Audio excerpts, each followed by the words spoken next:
Hattie McDaniel made waves in the entertainment industry for appearing in 74 films as maids.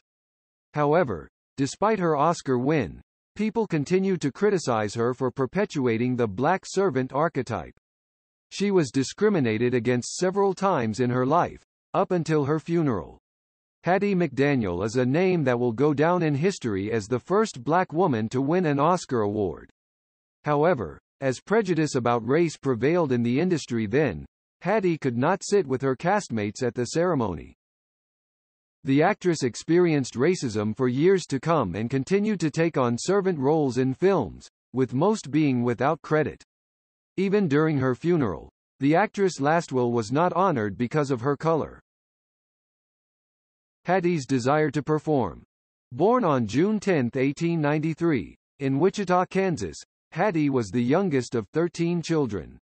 Her father, Henry McDaniel, was a Civil War veteran, while her mother, Susan Holbert, was a domestic worker. Hattie grew up in poverty with her parents, both former slaves, trying to make ends meet. In 1901, Hattie's family moved to Denver, Colorado, where she attended the 24th Street Elementary School. She was one of only 2 black students in her class but already shined as a performer with a natural flair for singing. She once said, "Becoming a performer. Susan disapproved of show business for her daughter, but Hattie had someone on her side, her brother Otis, who was 12 years her junior." At 15, Hattie dropped out of school to focus on her career. In 1909, she joined her brother's troupe and later organized an all-women minstrel show, McDaniel Sisters Company, with her sister, Etta Goff. At that time, she was married to pianist Howard Hickman. It was during her performances that Hattie allegedly developed her comedic character. In the 1920s, she landed a spot in Professor George Morrison's orchestra. She toured with his and other vaudeville troupes for a while, eventually receiving an invitation to perform on Denver's KOA radio station. Chasing the Hollywood dream. Hattie's career was not always met with great fortune. As such, she had to take jobs as a laundress or maid to make ends meet. In one of those instances, she landed a job as the vocalist at Sam Pick's Suburban Inn in Milwaukee. In 1931, her brother, Sam, and sister, Etta, convinced Hattie to move to Los Angeles, where they secured a few minor film roles. She soon found herself popular among radio listeners after appearing on her brother's radio program, The Optimistic Do Nuts. The same year, Hattie scored an extra role in a Hollywood musical.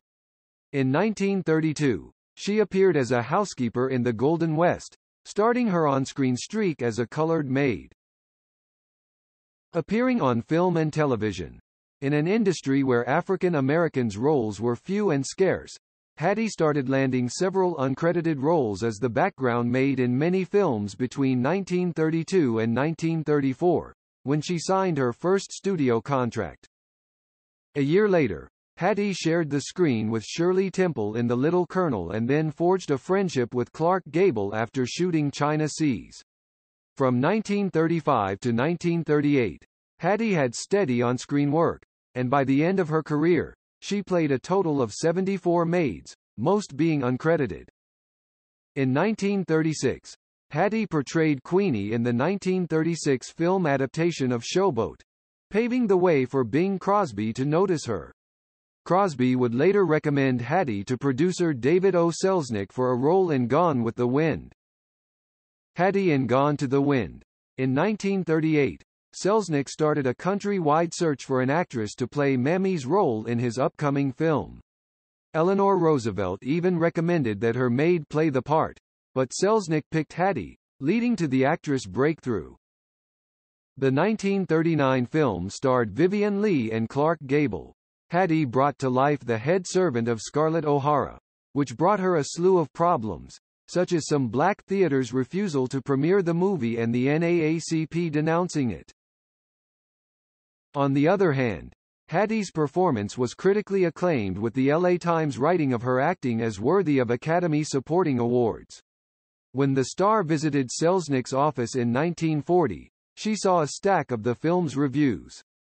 The producer submitted her performance for the Academy's consideration. The Oscars award. The 12th Academy Award ceremony took place at the Coconut Grove nightclub in the Ambassador Hotel, a segregated venue at that time. Because they did not allow the entrance of black people, Selznick had to call in a favor for Hattie. Although she was let inside the hotel, Hattie was not allowed to sit with the rest of her castmates. Instead, she was seated on a faraway table with her date and white manager. The discrimination she experienced didn't stop her from stealing the spotlight.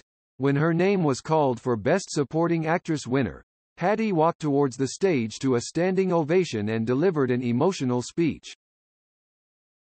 Hattie knew the gravity of her win and wanted to use her voice to help black people succeed in the entertainment industry.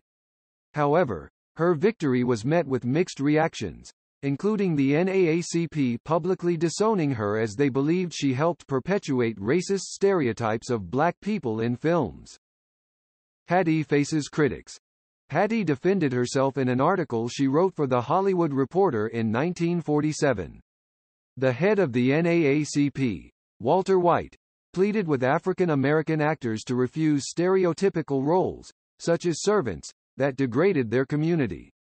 Instead, he wanted them to take on roles that portrayed people of color as capable of doing more.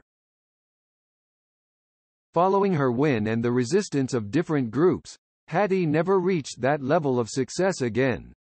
Nevertheless, her perseverance brought her another title as the first black actress to star in her own American radio program.